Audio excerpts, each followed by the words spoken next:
Hello, Mark Curry here. There are lots of words that I could use to describe our current health situation or our health crisis. Weird, surreal, strange, unbelievable. But as far as our industry is concerned, the business that we call show business, the word is uncertain. None of us, performers, people who are working in the theatre backstage, front of house, people who are working in television, technicians, none of us know when we will be working again. And those of us who don't know when we're working again, but who are lucky enough to have some financial security, can get through this period. But there are lots of people who are not quite so fortunate. And right now is a very difficult time for them. So I wanted to do my bit. And I'm putting together a series of conversations called Conversations with Mark Curry, with some famous faces, some of them mates, some people that you'll know, I'm sure. Just chatting to them about their lives, their careers, what they're doing now, their plans on hold because of this situation. And it would be great if you could enjoy those interviews and those conversations. But what would be really wonderful would be if at the end of watching those conversations, you could hit the donate button and just give whatever you can, which would really help performers, workers in theatre and television who are going through this very, very difficult time. So it's really easy. Sit back, enjoy it. And then when you finish watching, just go to the Acting for Others website, hit the donate button, and you'll be taken immediately to the Just Giving page. It's really simple. Just give as little or as much as you can. Thanks so much for watching.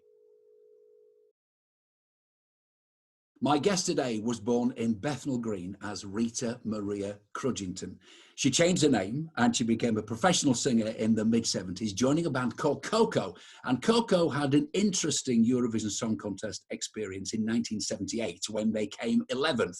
She left Coco, and then in 1980, a band called Bucks Fizz were created specially for Eurovision, and Cheryl joined up with Jay Aston, Mike Nolan, and Bobby G. And of course, we all know that in 1981, Bucks Fizz won the Eurovision Song Contest, singing Making Your Mind Up. It became a UK #1.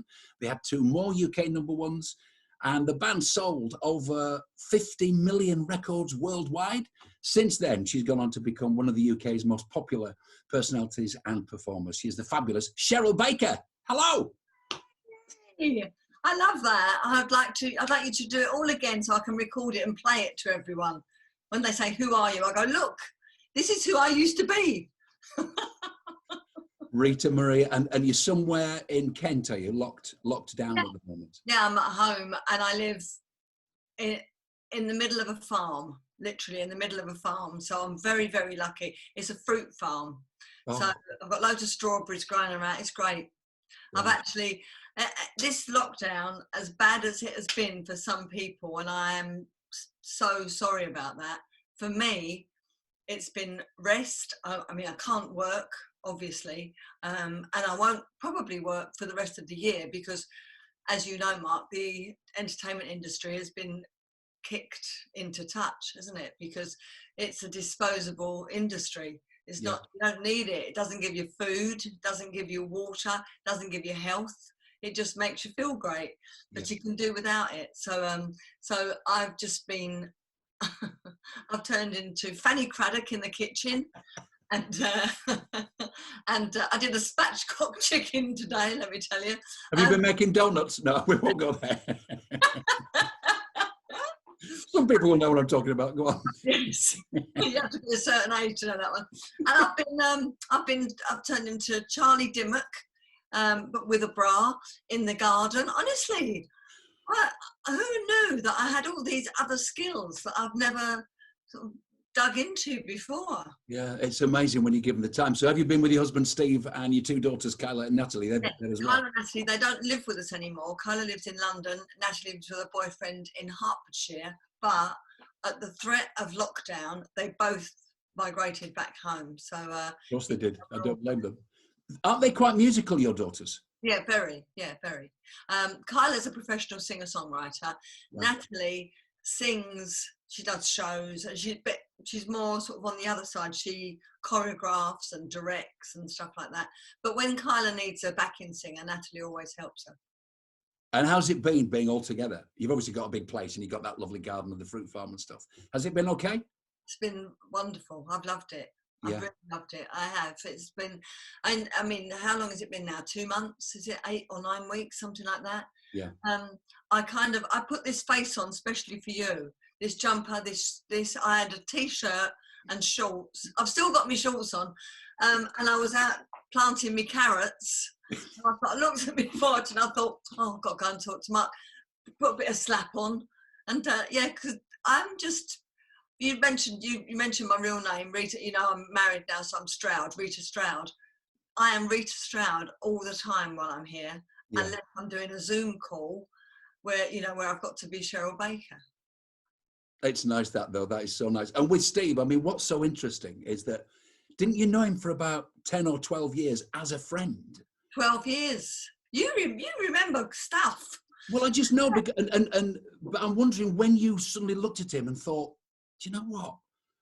I'd like you to be a bit more than a friend. What happened? It was exactly that, actually. I was doing a show called The Funny Side. It was a Saturday evening show. Mark, I thought I'd made it. I was on telly presenting on a Saturday evening. Unfortunately, I only did one series, so that was the end of that. But Steve was on there because every week they asked me to sing a song as well as present the show. Yeah. And they said, you can have your own band. And I was always going to use Steve on bass because he's a fantastic bass player. So, and it was there. I was going through a bit of a rocky period with my previous fiance, who was a drummer. And Steve was being very caring and very understanding. And I looked at him one day and I thought, I've known you all these years. Why have I never realised how lovely you are? And I rang him and I said, I've got a problem, Steve. I'm thinking about you a lot, and perhaps perhaps we need to talk about it. Wow. And what was his reaction? This is a whole interview in itself. What was his reaction? Did he say, no, forget it, I'm your friend? Well, he sort of did, because he said, because we were really good friends. And sometimes if he had a girlfriend over from Germany or someone that he met in the UK and they were getting on his nerves, he'd come over to my house and go, oh, I had to get away, Cheryl, just getting on me. So we were like mates. And I used to say to people that if you say to me there's no such thing as a platonic relationship between a man and a woman, I would say, yes, there is, me and Steve Stroud. But then suddenly, you ruined it. I spoke to him and he said, we can't do this because you're my mate and I don't want to lose you as a friend. If it all goes belly up, I don't want to lose you as a mate. Anyway, I persevered. Wow. And you got married when? Was it the 90s sometime? Yeah, 92, January 92. So we've been married 20, where are we now? What 2000, year? 2020. 2020. Yeah. I had to think, where are we? Because I've lost all sense of time in this great situation. I have. Weird, isn't it? I tell you what, I mean, that's a great story. It's so good to be talking to you this weekend. And we set this up. I didn't realise that this weekend was 60 years of Eurovision Song Contest. So that's so it was so great. I thought, oh wow, we've got to that weekend. Did you watch the show last night, Saturday night? Yeah, I did. I loved it, actually. Yeah. I loved the fact that it was a show rather than a competition. It really worked for me. Yeah. It was sad though, wasn't it? They've been building up for this moment. Can you imagine if that had happened to you? All that preparation, rehearsals, it's your big night and it's taken away from you. It's I know. A great shame. Awful. But they're saying it's going to go back to Rotterdam, so it will still be in the same place. And they've offered it to all of the artists if they want to come and perform again. And then it's up to the individual countries if they want that artist to perform, or if the artist wants to perform. Lots of them have already said yes. But that's great, actually. Did you see the Icelandic one, with the... That's the one. For me, that was the one. Me too. Oh. How can they can't do the same song. How can that? The secret is out. Yeah. The Icelandic one, with the way they look, where they perform. When he started, because she's about 6'9", the singer, yeah. and he looks quite geeky. Yeah. And he started, and I thought, oh, and then it starts. I thought it was just tremendous. Yeah, so did I. But how are they going to do that or better? Because it can't be the same song. No. And as I say, the secret's out. We know what they look like now. We know that it's the geek and the tall and the weird dancing, and But their harmonies and stuff, just fantastic. I'll tell you what I loved. I loved looking back at all the past performances. And one thing that I noticed that so many of the performers were very nervous. You could see when they were holding the mic was actually shaking. Yeah. And I was thinking it must be one of the most nerve-wracking experiences. Do you remember the nerves from the two times that you did it? Yeah, absolutely. I mean, the first time I did it, 1978, how old was I then? 24. I was 24 and 27, only just 27 when I did it with Bucks Fizz. Both times I remember standing on stage and being absolutely terrified, really terrified. And with Bucks Fizz, with the dance routine, we had to start the dance routine facing the back, and I was thinking, oh, because I did it a couple of times at the BBC when we were doing the Song for Europe, and I turned wrong, and I was facing the wrong way, and I got wrapped knuckles for that. And I thought, don't do it on the night, don't do it on that. It's exhilarating and exciting and fabulous, but equally, it's absolutely terrifying. Yeah, because it's global.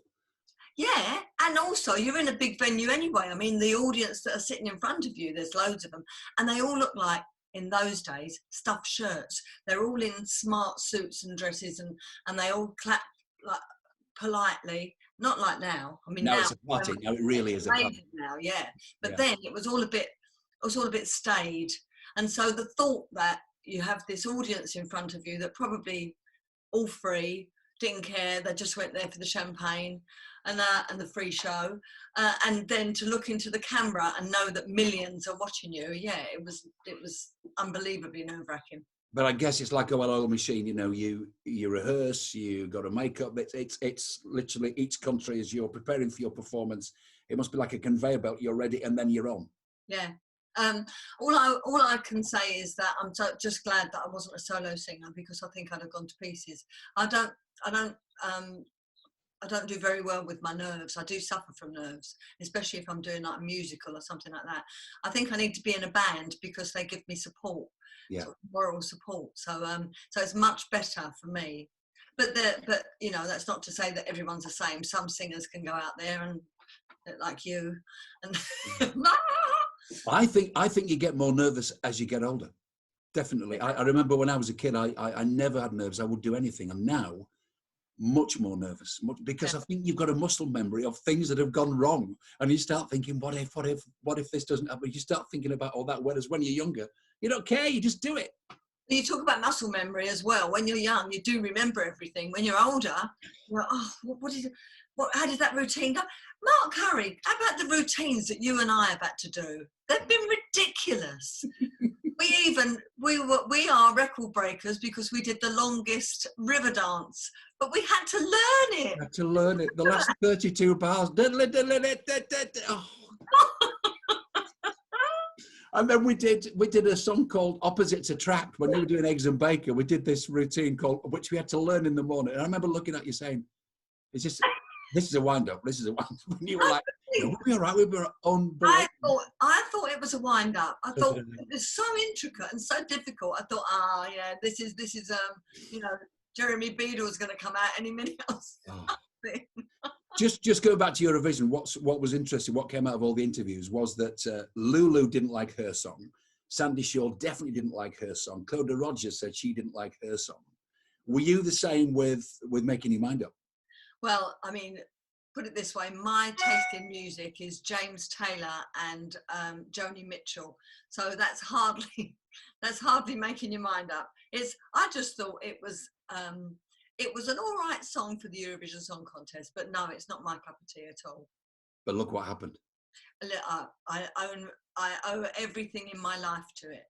Yeah. I did that and Velcro. Exactly.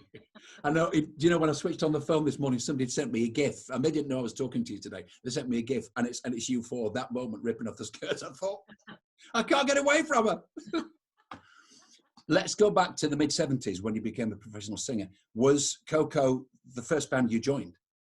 Yes, they were. Yeah, I worked at that time. I was a shorthand typist. Well, I was a sort of a secretary for an Israeli guy, and that was the company, just me and him.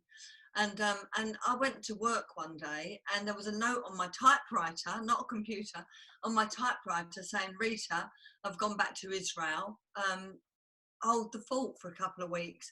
And I thought, what am I going to do? Everyone knew that he'd gone, so I had no work to do. So I went out, I bought a melody maker and a New Musical Express, and I looked at the situations vacant for singers. And I was 21 at the time, and there was this advert that said singer required for harmony band, and that was the thing for me, because you know me, I love harmony. Yeah. It'd say must have experience. So that was the one little stumbling block. But yeah, I rang and I got the audition. And as it happened, at the same time as I was auditioning, Joshua, my boss, came back. So I auditioned on the Sunday and I got the job on the Sunday night. And Monday I went into work and I went, Josh, I need to let you know I've always wanted to be a singer. And he said, just go and do it. Wow. Like, yeah. Fantastic. Yeah. Did you know that they were being prepared for Eurovision, or did that come a little bit later on, Coco? This was in 1975, about August time, and they were in summer season in Blackpool with the Freddie Starr show at the Opera House, and I got on a bus at Victoria to go up to Blackpool. I'd never been further north than Southend, right? My world was just Bethnal Green. And anyway, I got on this bus and went to Blackpool, and I went to see the show that night, and I couldn't believe it. I mean, I'd never been in such a big theatre. It's a 3,000 seater, isn't it? The Opera House. And I saw this band come on this huge stage, and it was so professional, and there was an orchestra, and I just thought, I can't join this band. I'm not that good, you know. Anyway, I rehearsed with them for a couple of weeks, and then it was the time for the first gig, and I went on stage in a Lurex suit. I remember it, and I'd sung with them harmonies. I never sung any lead vocals at that time because I was terribly nervous, and I remember standing on stage that first time and thinking, I would pay to be here now. I'm being paid for it, but I would pay, because this was my childhood dream. And then it was very shortly after that we were asked to do a song for Europe. I mean, literally weeks, we were asked to do a song for Europe. But you see, that was in 1975, and the song for Europe was in March 76. Okay. And so we did that song for Europe, and we came second. So the song for Europe is the one where you perform in the UK and they choose the song or the band or whatever. Yeah. Yes. Yeah. So here's a question for you. It's my quiz for you tonight, Mark Curry, or today.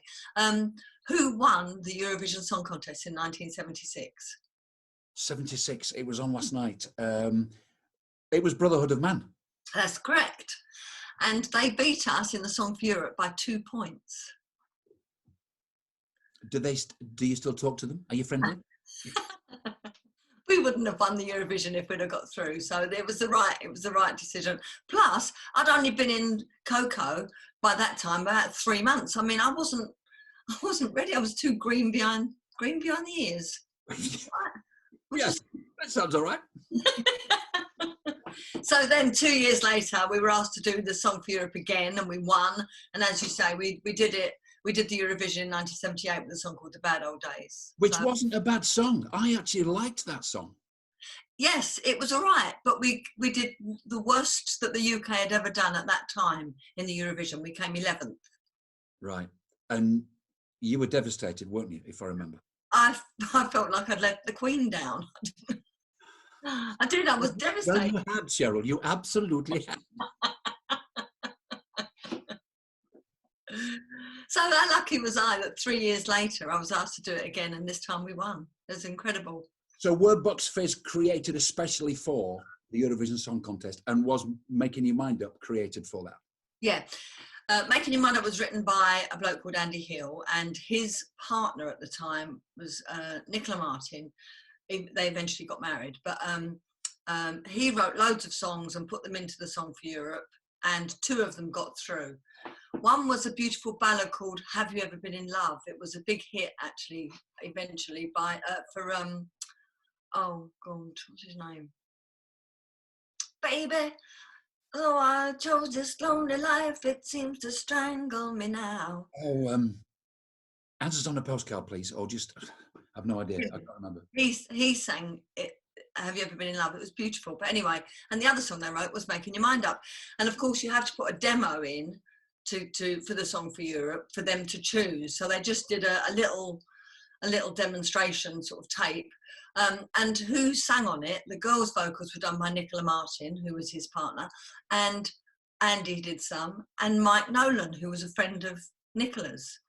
So when that song was chosen to go into the Song for Europe, she had to put a band together. And she went, all right, then we'll call the band Bucks Fizz, because she was drinking a Bucks Fizz at the time. And she rang me because she knew that I'd done the Eurovision before. And Bobby G came through an advert in the Stage, and Jay came to a dance agency. Wow. Mm. And did you click straight away? I know that you really clicked with Mike straight away. Did it just work? Me and Mike did. It never worked with Jay and with Bobby, never. Right. They were just, Jay at that time was very, very young. She was 19 when she started with Bucks Fizz, and I was 27. So it's that age group, that age difference now is nothing. But then, she was just out of school.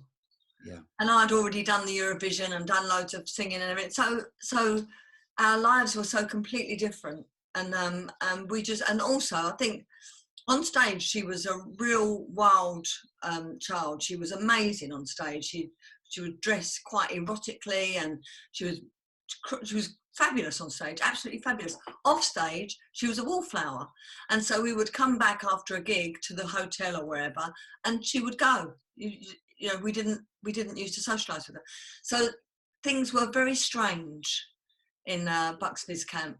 And Bobby G and I were like oil and water. We were never going to get on. And the pressure of being together all the time, because after you won it, you were everywhere. You had all the hits. You were traveling around together. You're staying in hotels. You're socializing. It's all four of you the whole time. Yeah. That has its pressures. However well you're getting on, it's so hard to all be happy together. Yeah. I was very lucky that I had Mike, and I still have Mike. We're still working. I still work with Mike and Jay. And Jay and I get on so much better now. I'm so much better. But Mike is still my best mate. So I have been so lucky. He was in a band before Bucks Fizz called Brooks, and the guy who put Brooks together used to be in Coco with me. And he told, and back in those days, I used to be the wallflower, because I was very young when Coco first started, and I was very nervous, and I never used to say boo to a goose, never drunk anything, only soft drinks and everything, and go to bed early and all that stuff. Anyway, Pete, for instance. Yeah, well, Pete Pereira from Coco, when he formed Brooks, told all sorts of stories about the members of Coco, and said how awful we all were. So when Nicola said, I'm going to ask Cheryl Baker to be in Bucks Fizz, Mike said, oh, you don't want her, she's trouble, you don't want her. Anyway, there you are, he said that was a lesson learned for him, not to believe, find out for yourself rather than listen to other people, because we've been the best of mates ever since. And here you are now, as you say, still together. I know you've had such a ride. I mean, you were successful. You had that terrible coach crash.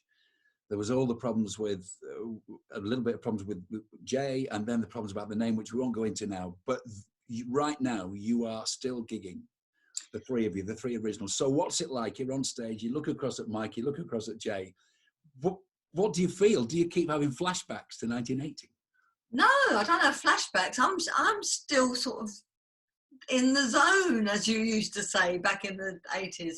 I'm still there. When I'm on stage, I'm not the age that I am now. I'm still the person who used to go on stage in the 80s. I'm still that performer. I still love it. We still sing the same songs, but of course now we've done a lot of recording with Mike from Sockaken and Waterman. He's written us loads of songs, and at the moment we're on album number 3. So it was released at the beginning of this year, called Smoke and Mirrors, and we were just doing, we'd just started a tour when lockdown happened. We'd done 3 gigs. And so all of the rest of the tour has been postponed to next year. So I don't think anything's going to happen this year. I think there are some gigs that have been postponed till later, but I think probably we'll lose them. I think they'll have to move. But anyway, yeah. And what kind of venues do you play, and what kind of response do you get when you walk on? Oh, well, it's all different. If it's a proper fizz gig, it's quite a small, I mean, we do like a 500-600 seater, really, which is comfortable for us. And they're proper fizz fans, and they, you know, we're called the Fizz now, not Bucks Fizz. Yeah. And they go wild, and they love us, and we can sing album tracks, and they love everything, you know. But then we'll go and do a Butlins or a festival or something, and you go on and you do the big hits, and everyone sings every word, and when the skirt comes off in Making Your Mind Up, the cheer goes up, you know, and it's amazing. It's wonderful. The two I just bit my tongue. The 2 big songs are Making Your Mind Up and Land of Make Believe. They get the biggest response. Yeah, it must be just amazing to start a song, and as soon as you get the first couple of words out, everybody goes, woo. Yeah. Best feeling. If I see a band and they do their numbers, I feel it for them. You know, yeah. I'm applauding them, going crazy, but I'm thinking how they must feel. And I actually go, I just get really goosey watching it, because I think, wow, it's just such a wonderful experience. And you clearly still love it. That's what's infectious, really. You love it, don't you? I really love it. I really love it. I skip onto the stage, and I honestly, I was born to be on stage. That's the thing. I was born to be on stage. And as much as I've done other stuff, singing with the band is where my heart is. It's being paid for my hobby, really. Yeah. You've sort of had a solo career, though, in a way, because you are a natural presenter, and you seem to take to it so easily. What was the first bit of presenting you did? Was it when we did Saturday Picture Show? Was that your first presenting? No, it was shortly before that. It was a show called How Dare You? That was it. How Dare You? I did it for Tyne Tees television, right. And it was very slapstick. And who was in it? Oh, I can't remember. But anyway, I remember the name. Yeah, it was a slapstick children's show. And I remember when I did the audition, they said to me, look into the camera and speak for 3 minutes, and that's really hard. 3 minutes? Yes. What did you do? Sing a song? It's so hard. And in the end, I can't talk. I can't think of anything else to say. But I think the thing is, for me, I've always been me when I've been on telly as a presenter, similar to you, Mark. I think you're, just to blow smoke up your backside, I think you're a fantastic presenter. I really do, because you're natural. You don't have to put anything on. You're just you. And I think that's all I was. I was just me, and it seems to work. I'll tell you who I love right now, and I think she's amazing, is Stacey Dooley. Yeah, terrific. For the same reason. It's because she's just being her. Yeah. And she's easy to watch. Yeah. And the audience know that, I think. I think they know when people are being real and when they're not. What I remember a couple of things about Saturday Picture Show. I remember that we used to make each other laugh so much. We used to set each other off, because we'd get these letters and we hadn't read them before. And we couldn't make out people's names and addresses. It was in the days when you read letters. Yeah. And I remember you had to do a link to something. And it's a live show, remember. This was a live, for those people who didn't see it, was a live Saturday morning, 2.5-hour show. And there was a kind of script sometimes, and you had to link to a piece of VT about a charity event that you'd organised. I think it was for your friend who had a head injury. Yeah. It was Head First, the charity Head First. Head First, yeah. So there was a link that had been written for you by a producer or researcher, and live on air, you just forgot the script. So you said to camera, "And now for something wonderful." Me.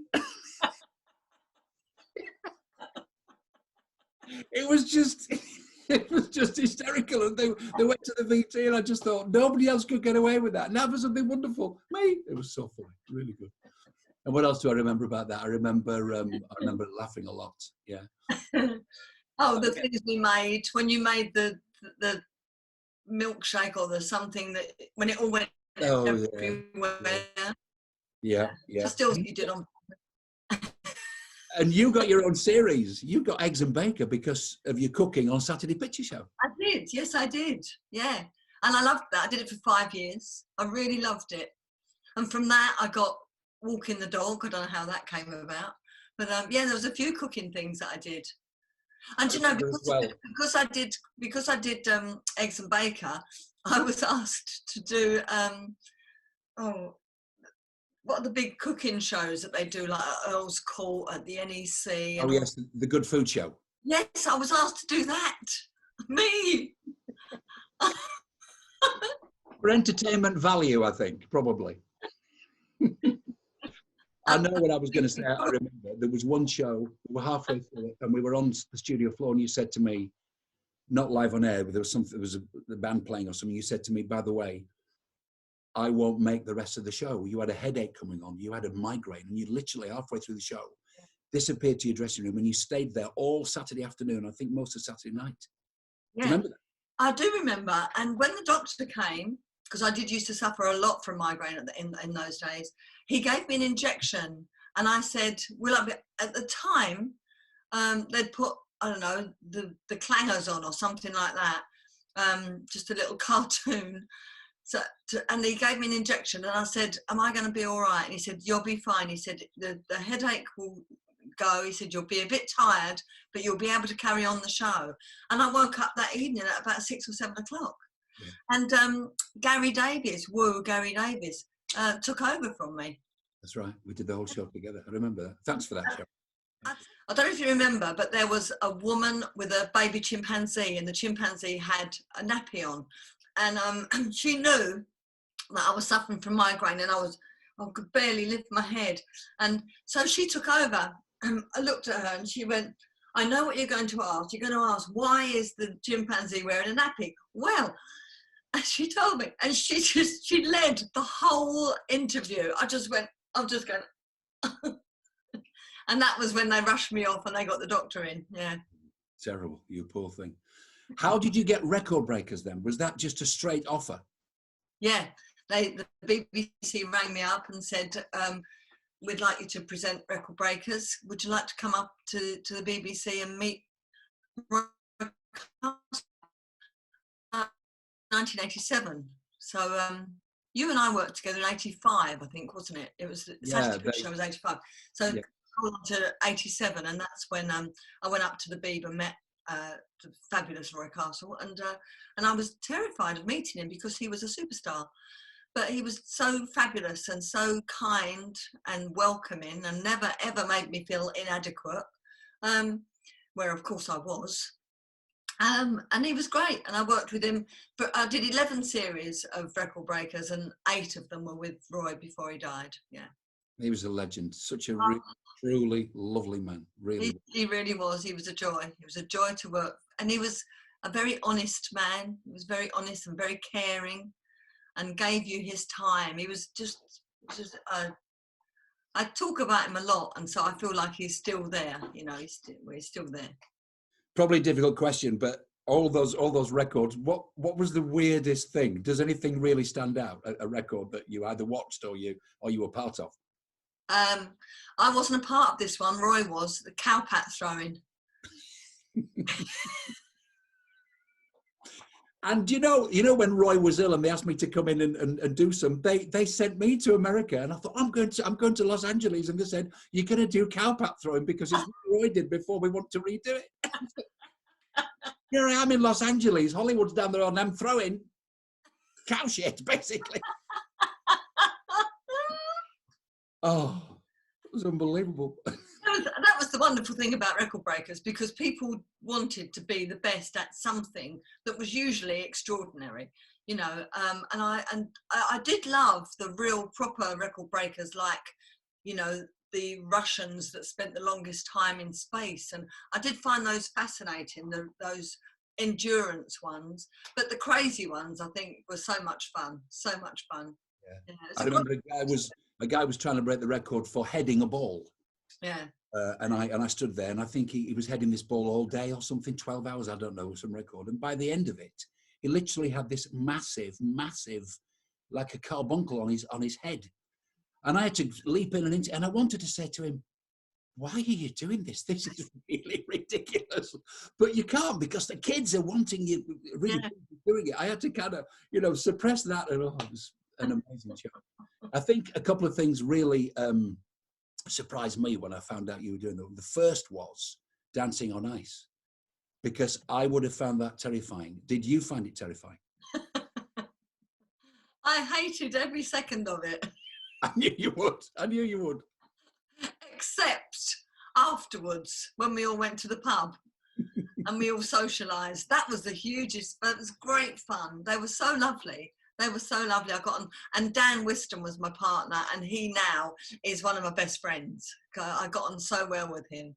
I do his Zumba class every Monday on Facebook at 7 o'clock. So apart from Dan, I hated every minute of it. I hated the ice. When I was going for training, I would drive from home to Gillingham in Kent, and I'd drive along, I'd be absolutely fine, listen to the radio, and then I'd see the brown sign that said ice rink ahead, and my heart used to go, oh. I used to, honestly, I hated it. I would have been the same. The same. But that's a challenge, you see. You're always up for challenges. And the other challenge, of course, was the marathon. I couldn't believe you were doing that. Is it 2 marathons you've done? I did 2 marathons, and I've done a lot of halves. I was going to do the London Landmarks half marathon, would have been last month, and I'm still signed. I don't know if it's going to go ahead, to do the Great North Run in September, but I don't know if it will go ahead. So I don't know how that came about. Well, it came about because I've got a marathon running friend who said, you will run a marathon one day, and I said, no, I won't. And then I did a half marathon. I did the Great North Run, actually. It was in 2010. And I thought, actually, I know I can run further than this. So I signed myself up to the London Marathon. And honestly, though, Mark, the London Marathon is practically flat. So it's the endurance. You've got to have the stamina to get around 26.2 miles. But actually, there's hardly any hills. It's one of the easiest marathons, I think. I guess the day is probably easier than the training. It's all those hours of training, because I've thought about it and thought, you've really got to put in those miles on wet days and dark nights and stuff, you know. Yeah, you have. And it's in the winter. You've got to train in the winter because the London Marathon is in April. And the second one that I did, which was in 2013, we had the harshest winter, but you still got to put the miles in, like you say. And I used to begrudge it. I'd be running, and you'd get, you know, when it's not snow, it's that real sharp, sleety sort of, and it hurt. It was, and I thought, what am I doing? Why am I doing this? I was doing it. I had to do it because I'd signed myself up for charity to raise money for, I think that one was for Demelza, which is a hospice for children. So you have to, if you're going to do it for a charity, you can't let them down.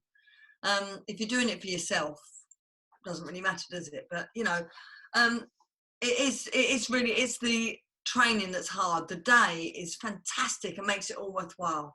And running down the Mall at the end, when you get to Buckingham Palace on your left, and you turn around into the Mall, and you're facing the finish line, and the cameras are on you, on everybody, not just, you know, the celebrities, and you see finish, and I tell you, it's the best feeling. It's the best feeling. But you're right, the training is hell. Yeah. You've done a couple of musicals. You've done, you did Happy Days. Yep. You did Footloose. Yep. And I think Honk. You did Honk as well, did you? I did do Honk. Honk's a lovely show. What do you like, though, at doing that every night? Because with Bucks Fizz, you just do a few gigs here and there, but we're talking about 8 or 9 shows a week. Are you okay with that? No.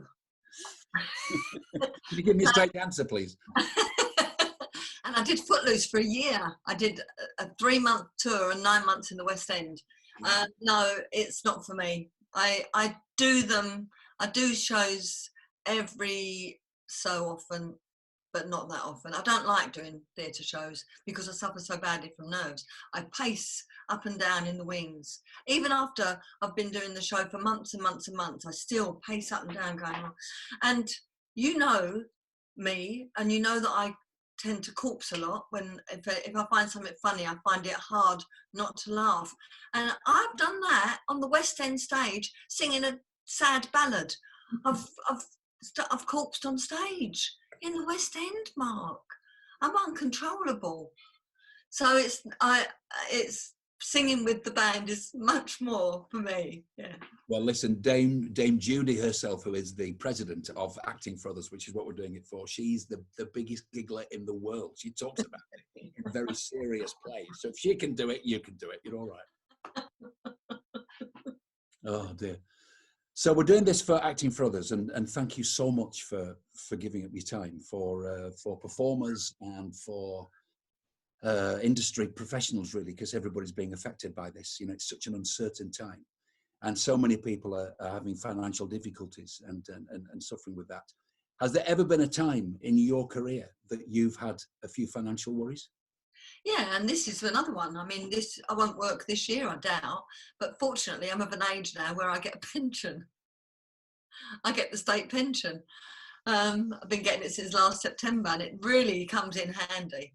But yeah, there was 2 or 3 years ago, before I did Dancing on Ice, I had no work, and I rang a mate up and I said, David, I'm in dire straits.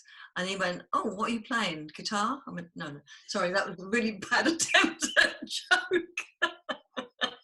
So I said to him, I'm in trouble. I've got no work and I've got no money, but I've still got the bills to pay. And so he said, come and work for me. So I went and worked for him, answering. I went back to being Rita Crudgington, or Rita Stroud as I am now.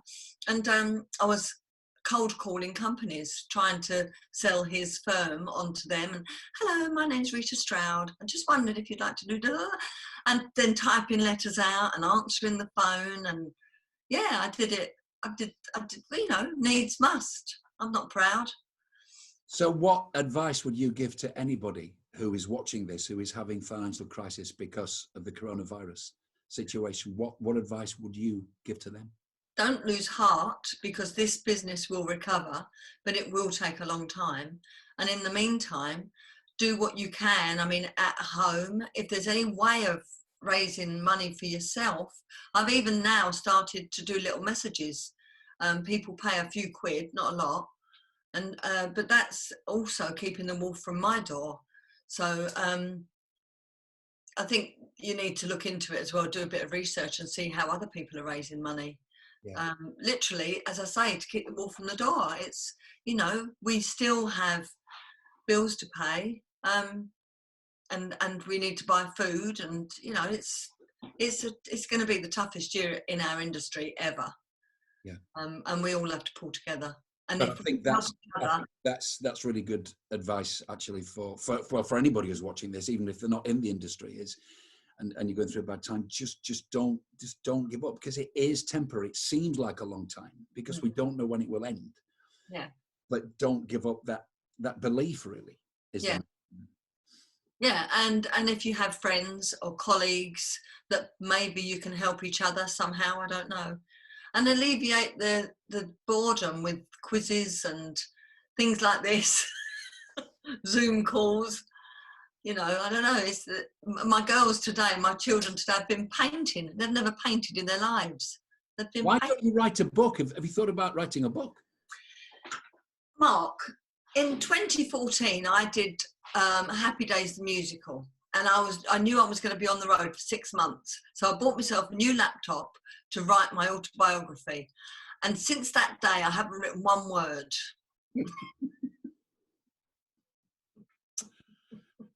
Tape it then. Do it that way. Don't type it, tape it. Maybe. Yeah. I don't know. It's just, it would be a good read, because you've done so much. And there's so much more that we could talk about, but I don't know, about 45 minutes, 50 minutes has gone by, and as ever, it's just been fantastic to talk to you. Thanks for giving up your time. Any time for you, Mark, anytime. I adore you. You too. Just great to see you. See you soon, Cheryl Baker. Don't forget to donate. Please donate if you've enjoyed this interview. Just give whatever you can, little or as much as you can. Just hit the donate button. See you soon. Thank you so much for watching that conversation. If you've enjoyed it, please go to the Acting for Others website, which is actingforothers.co.uk, and hit the donate button, which will take you immediately to the Just Giving page. And please give as little or as much as you possibly can to help those performers and people in the industry who really need your help financially right now. Thanks a lot.